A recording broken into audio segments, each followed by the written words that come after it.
Serious breaking news just coming out of Russia here.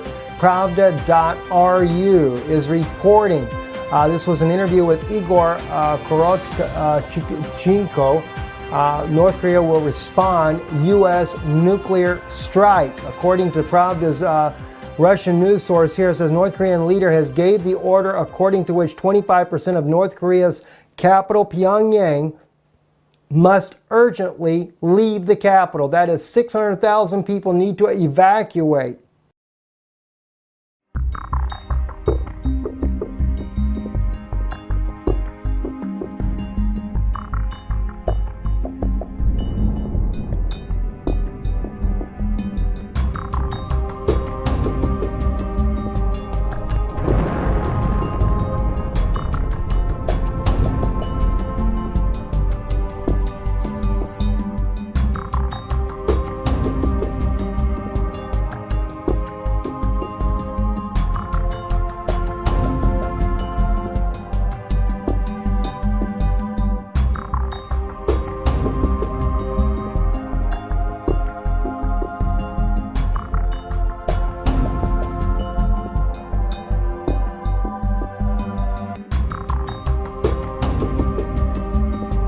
North Korea's biggest national day, called the Day of the Sun. And of course, before the North Korean officials have spoken about there's going to be a big event the following day, and it's really not that big of a deal to start with.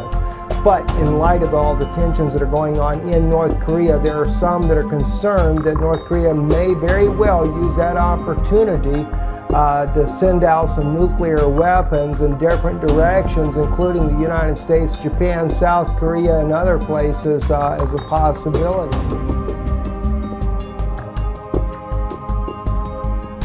North Korea is threatening to launch nuclear missiles at the U.S. mainland in response to what it calls, quote, reckless acts of aggression by the U.S. military. U.S. naval ships were deployed to the Korean peninsula after North Korea's most recent missile tests. But instead of military action, President Trump seems to want China, North Korea's closest ally, to make the Hermit Kingdom change its behavior. Trump met with China's President Xi Jinping at his Mar-a-Lago resort in Florida. Trump reportedly pressured Xi to take a harder stance on North Korea, offering friendlier trade policies as an incentive. But Trump's tweets could indicate the US and China couldn't reach an understanding. He wrote, "If China decides to help, that would be great. If not, we will solve the problem without them." There's a good chance for even more provocation from North Korea. It could execute even more missile tests on April 15th, the birthday of the nation's founder and Kim Jong-un's grandfather, Kim Il-sung.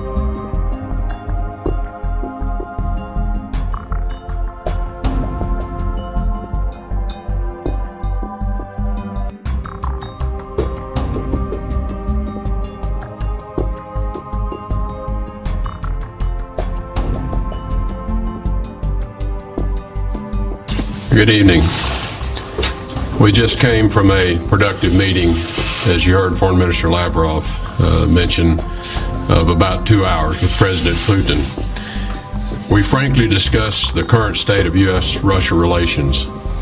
I expressed the view that the current state of U.S.-Russia relations is at a low point. There is a low level of trust between our two countries. The world's two foremost nuclear powers cannot have this kind of relationship. Breaking news this morning coming out of Russia on World 24 News.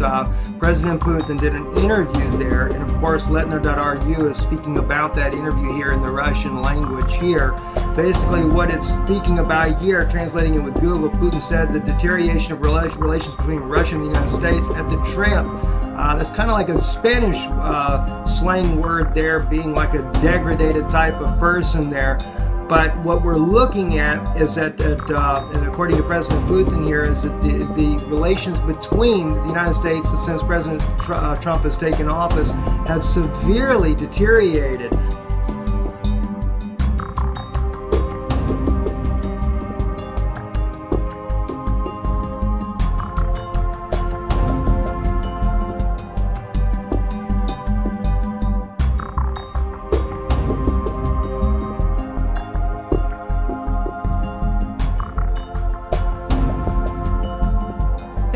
ordering nuclear-capable bombers to fly near Japan, the latest sign of escalating tensions in that region.